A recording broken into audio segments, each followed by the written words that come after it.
you run your own freelance business? Or maybe you're thinking about picking up some business on the side? Well, then you need FreshBooks. FreshBooks is the quickest and easiest way to get invoices out to your clients.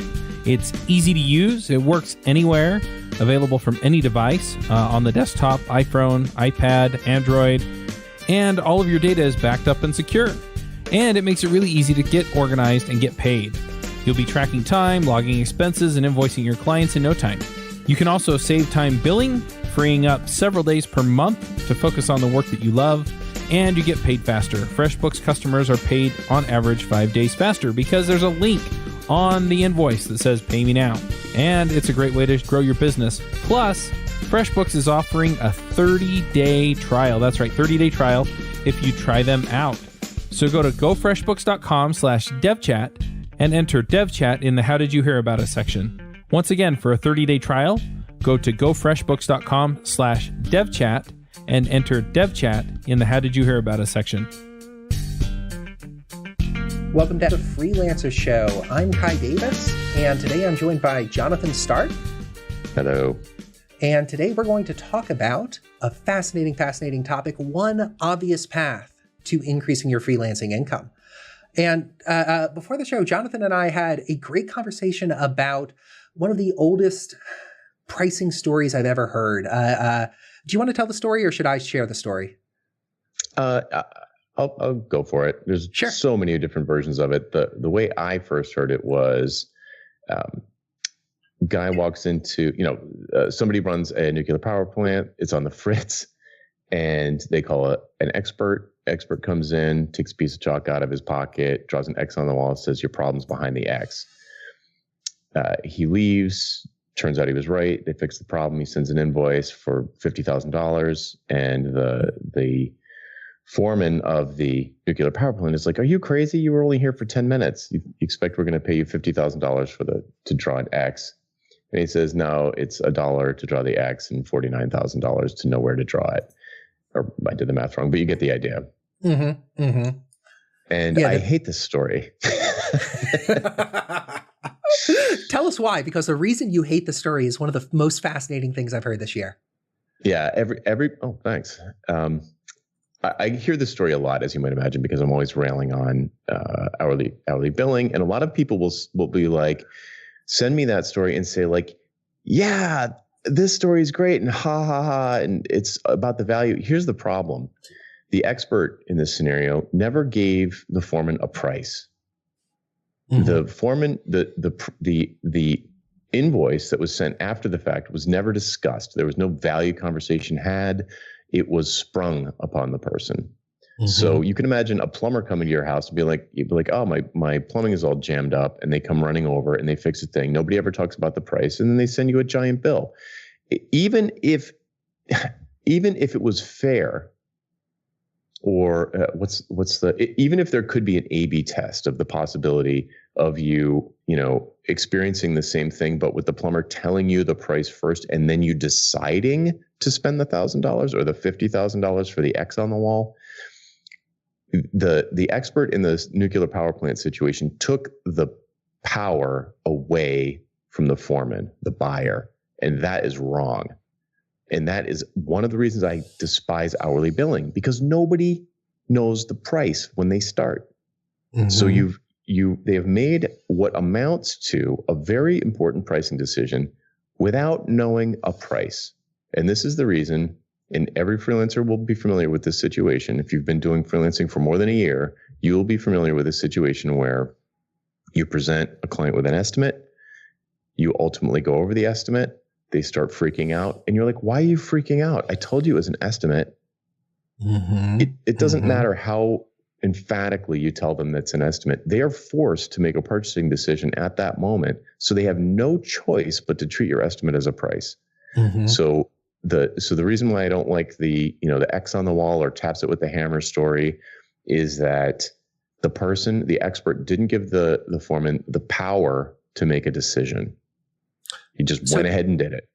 So a better sort of example of value pricing in this context of nuclear power plant emergencies and freelancing in general might be nuclear power plant has an issue. They don't know what. They call in the expert. Expert says, "You know what? I've seen issues like this before. Talk me through this though. Are you near meltdown? What's the risk here? What have you already tried? Foreman shares the information that they have. Expert is able to make has a better understanding of the situation. From that says, okay, I've seen this before. I could give you instruction on what to do. It'll be $10,000. Foreman says, oh my gosh, we're 2 days away from meltdown. This is going to be a serious OSHA issue. I better buy this. That price seems incredibly affordable for what I project the risk, the value, the future costs. If we don't fix the situation, value is greater than price. I will go ahead and purchase. So in this sort of retelling, the foreman has autonomy in this decision-making process. Right. You described an example where the expert value prices the price, but the expert could give any price that the expert gives the foreman would give the foreman autonomy. It doesn't matter how if they value priced it, then probably the expert would be more likely to not leave money on the table or less likely to leave money on the table. But the expert could just as easily have said, the expert walks in, they know exactly what the problem is, and they could say to the foreman, look, it's going to be $50,000. I can give the information you need. It's going to be $50,000. Would you like to do that? And then that gives the foreman a second to make a value-based decision in his own mind, which is the way we buy everything else. If you go to buy a six-pack of beer, you make a value decision. If you go to buy a Coke or a car or a coat, then you are making a value-based decision. Nobody value priced you. Nobody said, hey, buddy, how much you want, how cold are you? How bad do you want this coat? But you are making a value-based decision, even though it wasn't priced in that way. So the key thing that is missing from this story, which to be honest, I did laugh my head off the first time I heard, the key thing is that the buyer never had a purchasing decision. They didn't have autonomy, like you said. I like that word. They were never able to consider what the fix was worth to them. They had nothing to compare it to. There's just nothing. They weren't anchored. There's nothing. They just didn't expect that 10 minutes of someone's time could ever amount to $50,000. It's too late, at that point for them to think it's fair or not fair. Right. No, I like the way you framed this, because you need to give that price. You need to have the conceptual agreement on price with the buyer before they move forward. And I think there's another lesson in this in terms of how people perceive value, that it's not simply a strict quantitative return on investment calculation. Let's take the example of the coat. When you decide to buy a new coat, it's a rational decision. Hey, you know what? I have $200 in the bank in my winter clothing budget. This coat is $200. Great, I'll buy it. But there's also emotional factors there. Do I like the way it looks? Did I just see, my favorite celebrity wearing the same brand? Did my girlfriend say, oh, I look great in jackets like that? All of those add into value as well, even if it's not financial value. And so when it comes to making this purchasing decision, the way we interrelate value and price is not strictly the quantitative value, but it's the mixture of the quantitative, the qualitative, and the emotional value as compared to the price we're paying for the coat or the consultation with the nuclear power plant expert, whatever it may be. Yeah, I mean, almost think about the last 10 things you bought. You probably could, if a gun was to your head, you wouldn't be able to give a tangible ROI. I paid good money for that gun. You can't. What's the ROI on a coffee? What's the ROI on a coat? What's the ROI? It's all emotional. It's all emotional. It's virtually all emotional. Like in a developed society, we're beyond the point of pure survival mechanisms. And of course, there are exceptions, but virtually all of it is intangibles. It is worth, the reason you pick Tom's shoes versus some no-name brand, or Hydrox cookies versus Oreos. It's all intangible, branding, emotional. I mean, forget about it if you start thinking about luxury watches and things like that. So, I'm stuck us down a rabbit hole though. So the point is, the important point here is that there's a parallel between the nuclear power plant story and hourly billing. Notice that it's not called hourly pricing. Hourly billing is that the person who made the buying decision had to do so. They had to make a buying decision with incomplete information. And the piece of information that they didn't have was the price. And that is unfair to the buyer. So they're going to feel, it's going to feel unfair later. Completely agreed. Switching tracks for a second here. I'm curious about something that you and I both see working with coaching students, a focus on skill acquisition as a way to increase their value and increase their rates. Tell me a little bit about how you see skill acquisition and getting better at a technology or a specialization relating to your ability to earn more as a freelancer or consultant. Right. Yeah. This is extremely common. I've gone through this phase myself. In fact, not just once, in different jobs, where there's this sort of preconceived notion that if I keep getting better at my skill, I can keep increasing my hourly rate. So, I'm gonna hone my craft. I'm gonna sharpen my saw. I'm gonna get better at indenting my React code. I'm just gonna write more and more elegant. My semicolons are beautiful. Let me tell you, handcrafted. They're just perfectly. Yep. There isn't an errant space at the end of a line anywhere in the entire repo. And the concept that if you just keep sharpening your saw, you'll be able to keep raising your hourly rate is a delusion.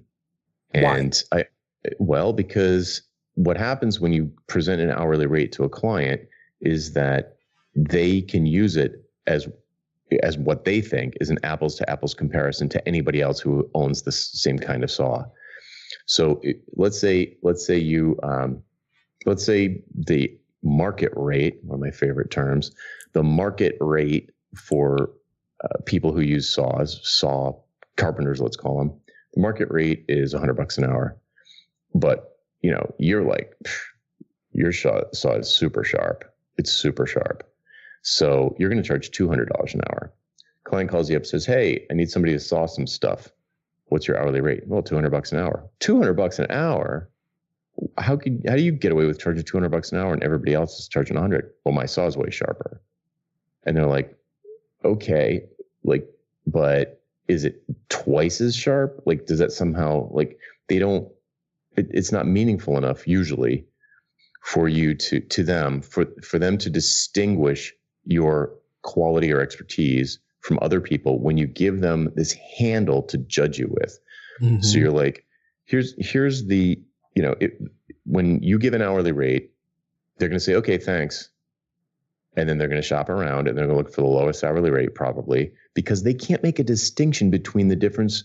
They can't make a distinction between you and your competitors because they don't know what you do. They don't understand the details of your saw, your drill, or your React code, or how elegant it is. They can barely even read your website. They don't even understand half the stuff that's on there. The only thing they understand is your hourly rate. So if you want to double your hourly rate, it's just not going to work. It won't work because there'll be no way for them to justify that in their own minds because you're just coming at it from a completely different direction. So what ends up happening is, and I've surveyed hundreds of developers, not just developers, but other freelancers too. And the average is that most people, US, Canada, Europe, are getting about $100 an hour. And this includes copywriters and designers as well as developers.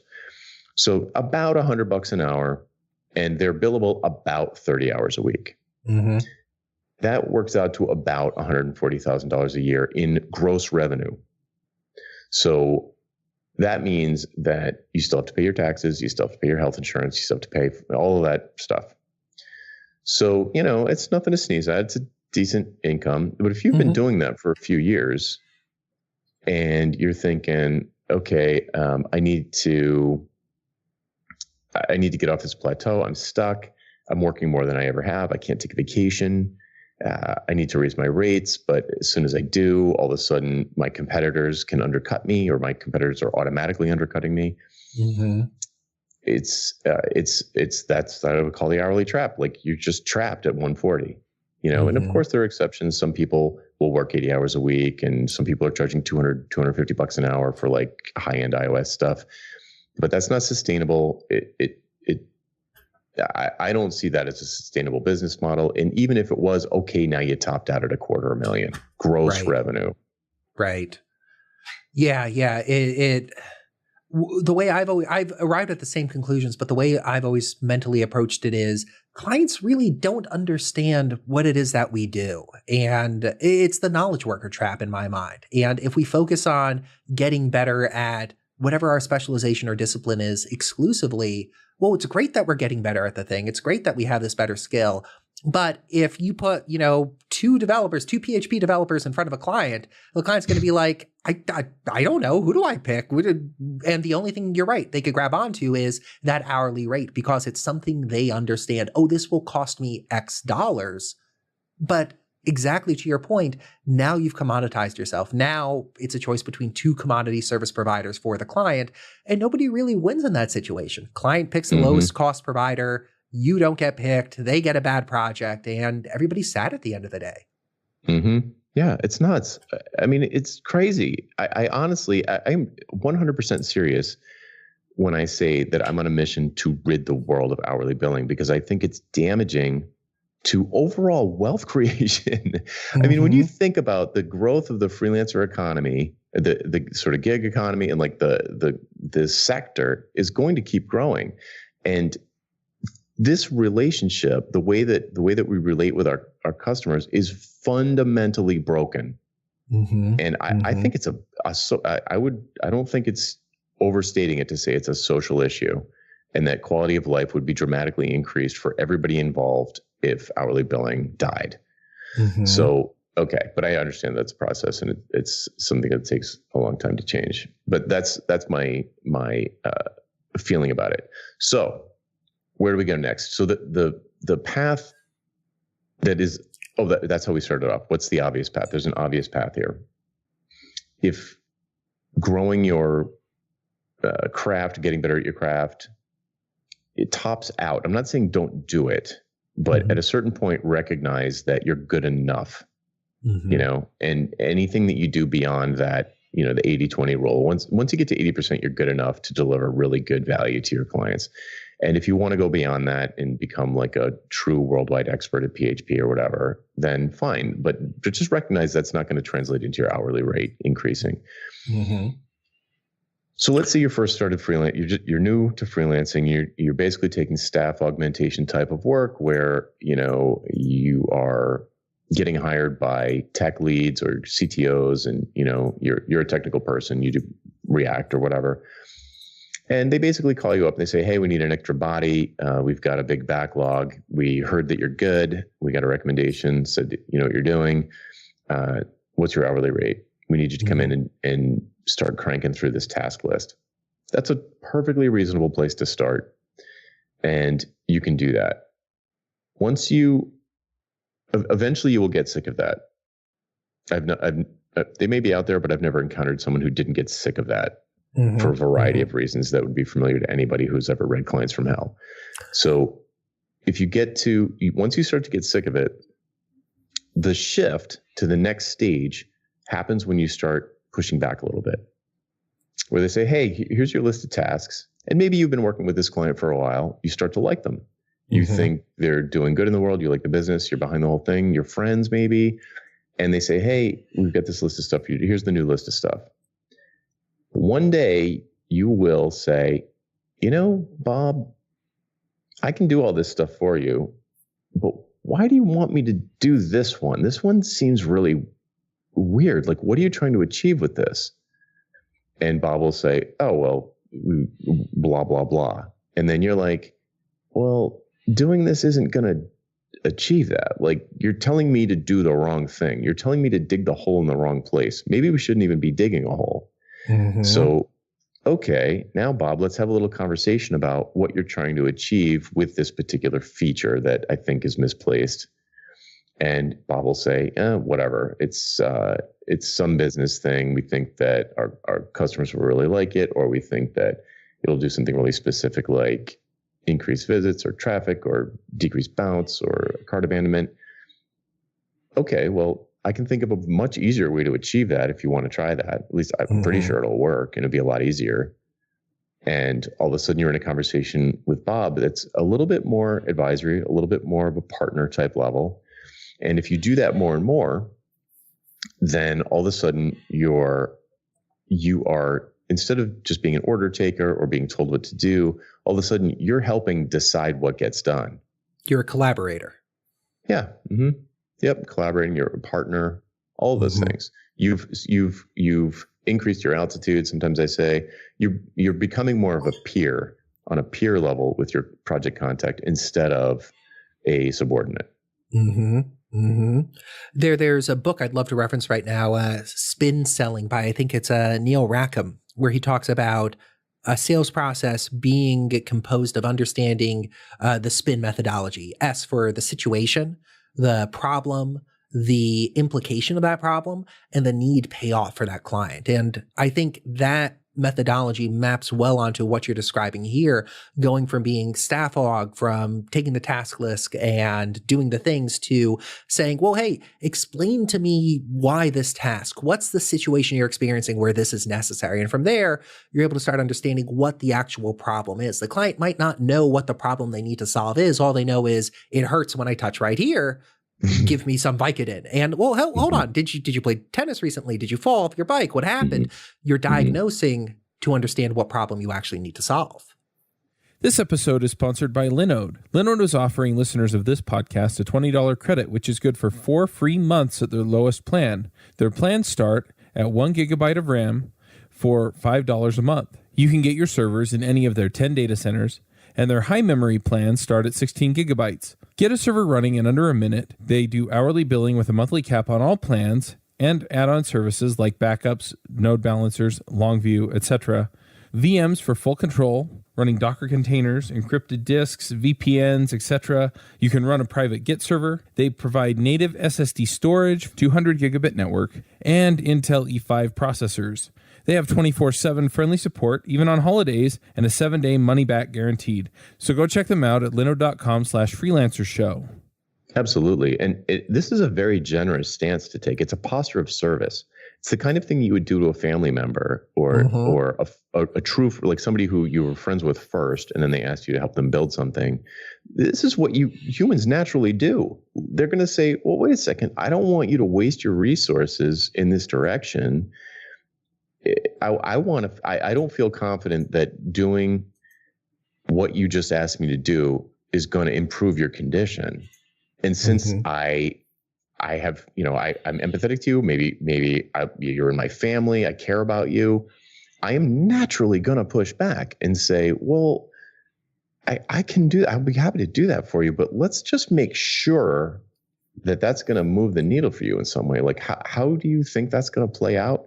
And just get yourself a little bit more into that conversation. It's a little bit farther up the food chain, a little bit farther up the planning process. And it's not, I just want to emphasize that it's not some sneaky trick that you're using. And it's not something that you should do in a rude way. Like, that's dumb, Bob. That's a stupid request, Bob.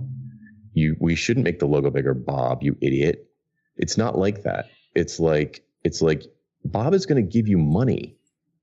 He wants to have more money when he's done. And if you can create that sort of a dynamic, Bob will never stop giving you money because you're a good investment. So if you can start to, if you're just a brand new freelancer, you're not going to be probably experienced enough to know when to push back. But over time, it will just start to happen naturally when you start to feel Bob doing, or enough things have happened that didn't turn out so great, and Bob doesn't blame you, but that they didn't turn out that great. He's constantly pivoting. He's like, oh, geez, we tried that. Thanks for doing that, but we're not going to launch that. There's no product market fit, and you can feel Bob failing. And even if he doesn't blame you, that's when you start to think, okay, I need to step up here and get involved in the conversation a little bit earlier, and not just be taking orders. So there's a little more risk involved here. There's a bit more, you're putting yourself out there. You need to be compassionate or empathetic, and you need to care about Bob's outcome. You really do. So it's very, I just wanted to emphasize that it's not some sneaky trick thing to make you rich quick, overnight. This is about giving a crap about your clients. Yeah, it's really about holistically improving the client situation, not just, hey, how do I make more money as a freelancer, but how do I make my client's life better? Yes, and you can imagine that getting better at React is probably, once you're already good, once you're already like beyond intermediate, you're a solid React developer. You can imagine that getting a little bit better at React is not going to help Bob. Because Bob's problem is in a different place. It's a much bigger problem. He's telling you to build the wrong things. So that's when you start to move into this consultative phase. The problem at this phase that you'll start to encounter is that billing by the hour for that kind of work decreases your income, because all of a sudden Bob's telling you very effective, you and Bob together are deciding on very effective ways to move forward, which take a lot less time. So, now all the waste that Bob was throwing off that was making your life, enriching your life financially, now that's going to start to dry up. So, and by the way, as an aside, you have to ask yourself if you're avoiding conversations like this because you know it's going to hurt your wallet. That's not very nice.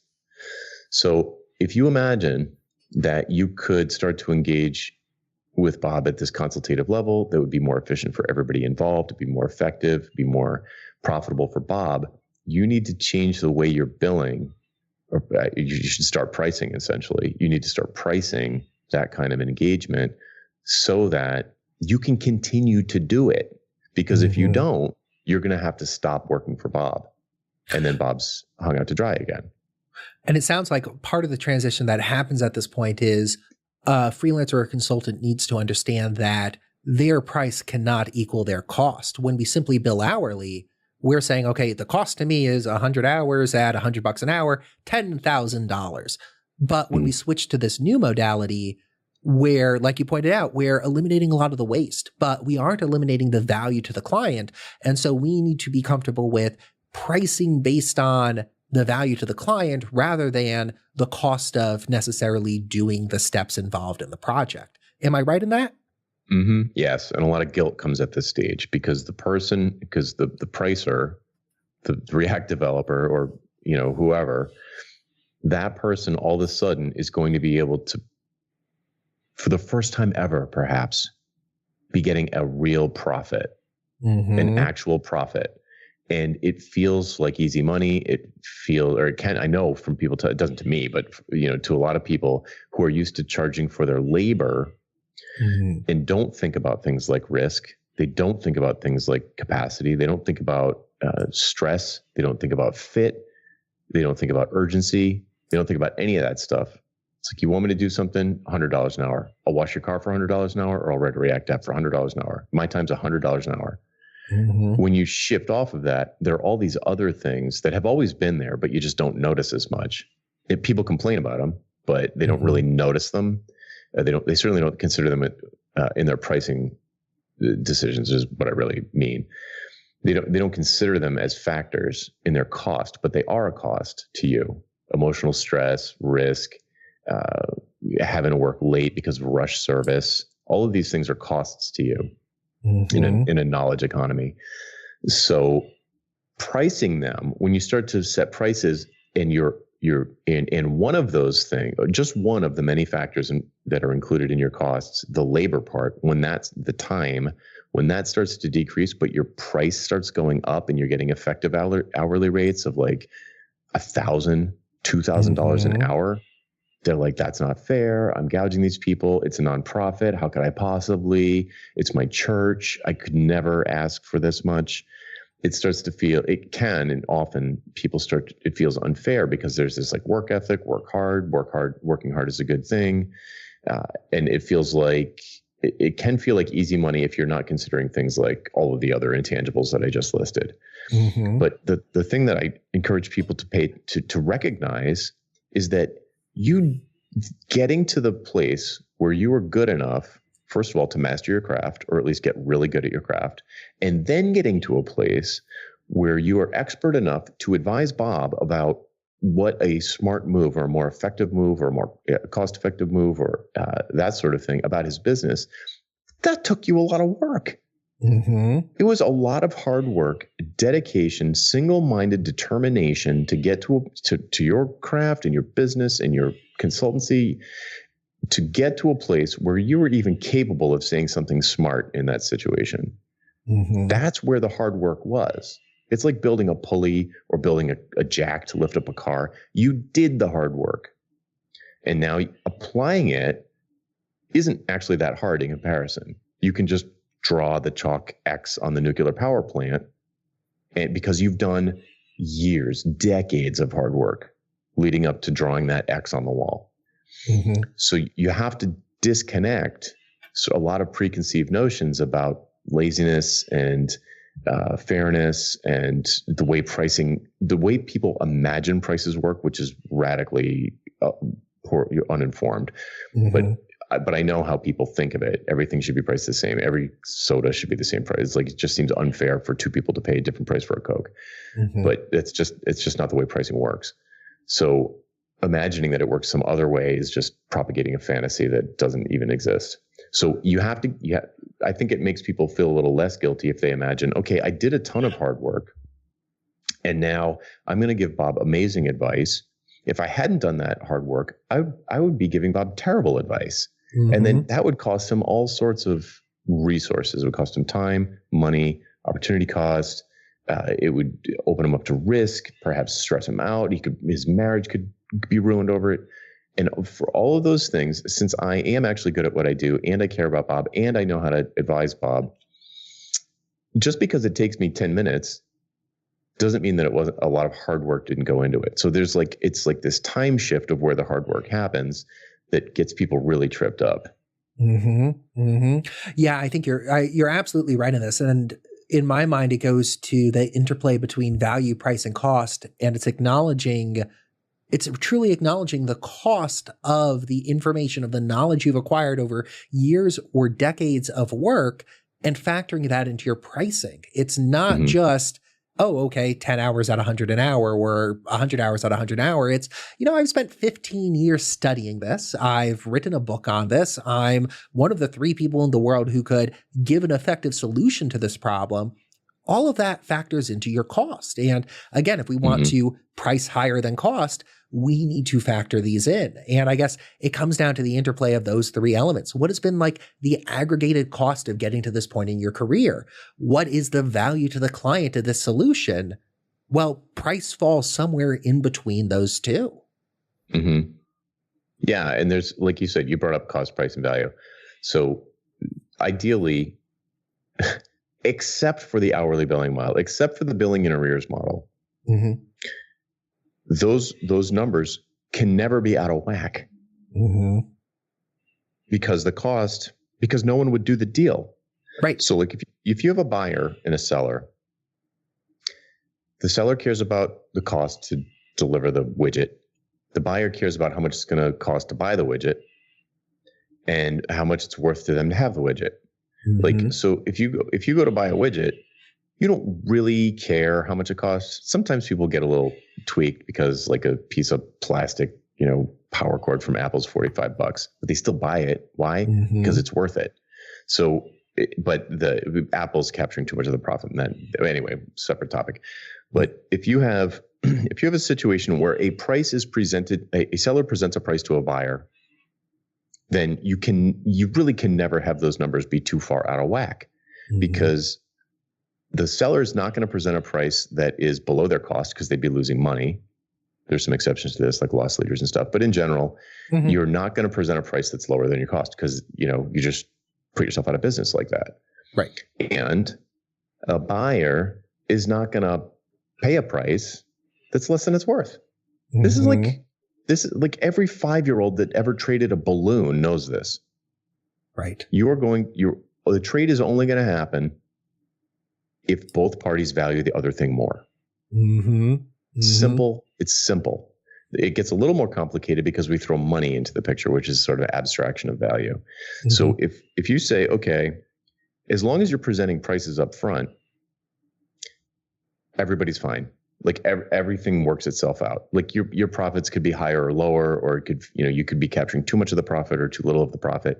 But as long as you're presenting prices up front, then a lot of this stuff works itself out. Mm-hmm.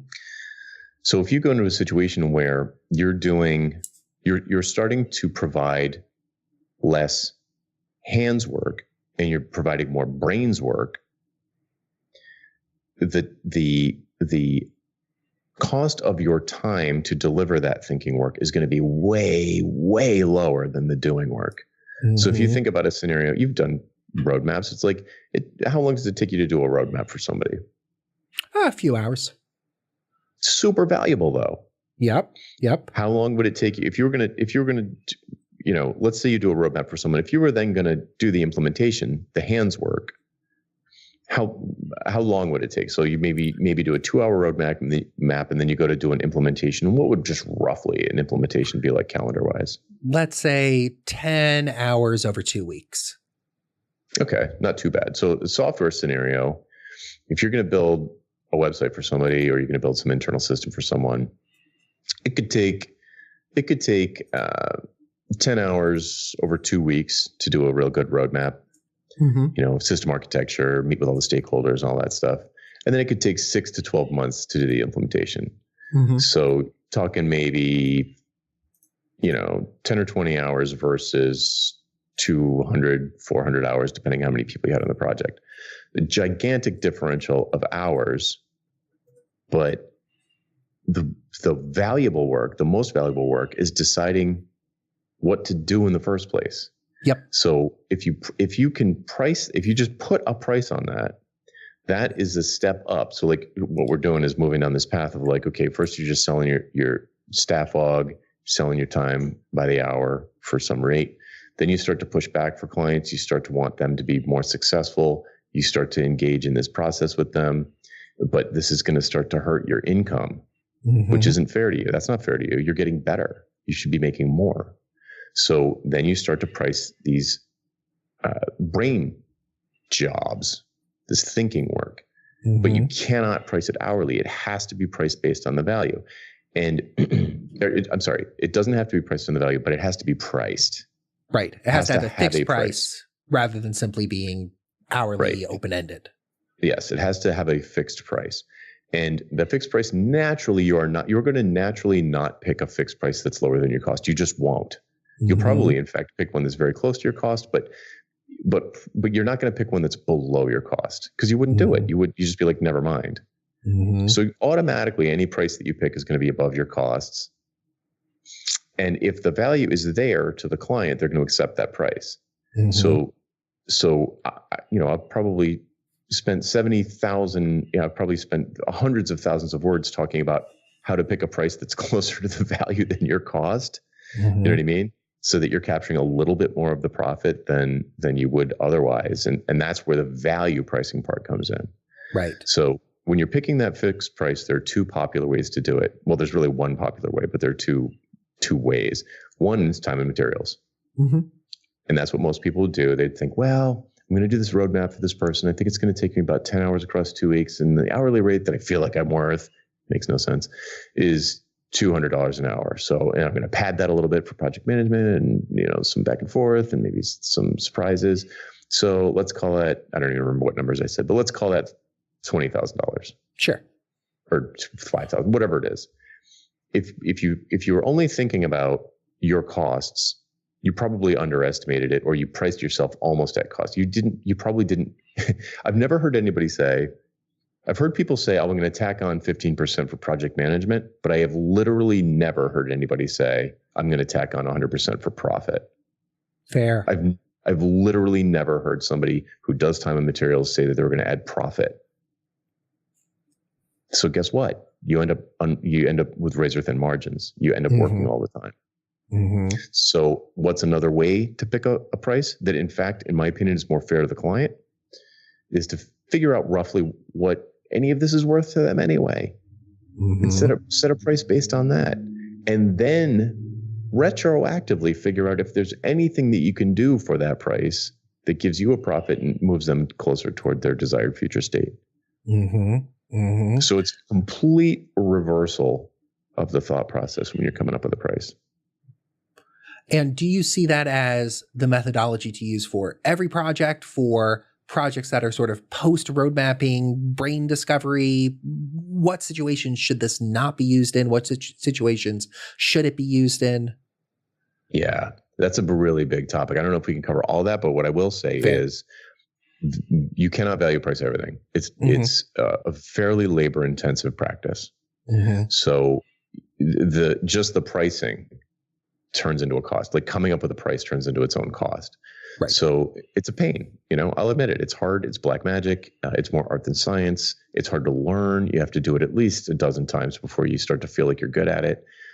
So it should really, in my opinion, it should really only be done for projects that are big, like maybe like pretty big, say 10 to 20% of what you would hope to make in a given year. So if you're shooting for $1 million in a year and a project or a lead comes in that you feel like the value to them, you could float a price that's $100,000, which would be 10%. Then it'd probably be worth having a conversation with them. If they get through the qualifying phase, they're not a tire kicker, then it's probably worth doing.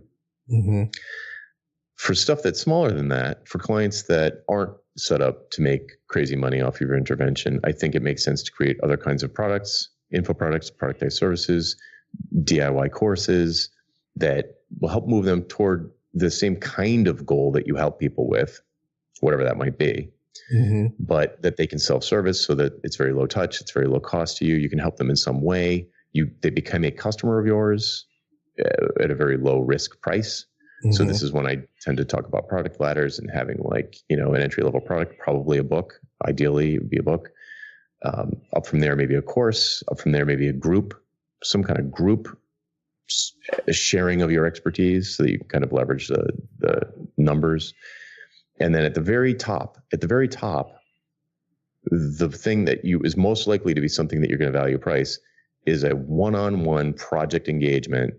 It is probably the thing you're selling now. It's probably the only thing anyone listening to this is selling, is that high touch, one-on-one, collaborative project kind of work. And to me, that should be like a small fraction of all of your customers should actually be buying that. And they should be the most ideal customers, the perfect customers, the ones who stand to benefit from your intervention the most and are getting so much value out of your work that you can set a price that's a no-brainer for them and is wildly profitable for you. And then both parties are dramatically profiting. Both parties are dramatically profiting from the relationship. And that gets back to my big mission, which is like, if more people were doing this, then all boats would rise. Like all the wealth creation, let's just limit it to first world, for example. Wealth creation would grow. Right. Instead of 50% of software projects being complete failures. We'd have less spent on waste. We'd have more intelligent decisions. We'd have decision makers or business owners getting input from experts in the field on whether this is a good project to chase or whether this is just setting $100,000 on fire. And through that, more valuable projects happen. The companies make more money from the more valuable projects succeeding. One thing I've noticed as I've done more road mapping is I work on more projects that succeed because the roadmap acts as a great go, no-go decision point on, is this actually a valuable thing for you to be focusing on? And the conclusion at the roadmap might be, no, this is a terrible thing for you to focus on. Do not spend money here. I am happy you invested money to learn that you should not throw more money down this path. And that improves the value for everyone. The consultants who aren't billing hourly, the companies that now are able to invest intelligently, it really does lift all boats. Yeah. I mean, I recognize that it's an idealistic kind of stance that I have, but I see it as kind of North Star type of thing. Like, okay, there's the long range vision and the work, like the things that we're talking about here and the work that I do with people one-on-one and in groups is to work out the gory details of implementing this in a pragmatic way so that you can, because you can't just take 2 years off and get good at value pricing. You need to have a business in the meantime. And that, honestly, that's the tricky part, because society is set up to see this as normal in this very small space. It's not small space, but like if you think of all the things you buy, very few of them are things that you pay for by the hour. Like I'm trying hard. I can't even think of something I pay for by the hour. The only example I can think of is like auto repair or massage therapist. Yeah, it's very rare, certainly compared to all the things I buy. Right. And it's in that sense, I think it's very small, and I think it's fundamentally screwed up. And fixing that, I think, would be very beneficial to everybody who's on either side of the transaction.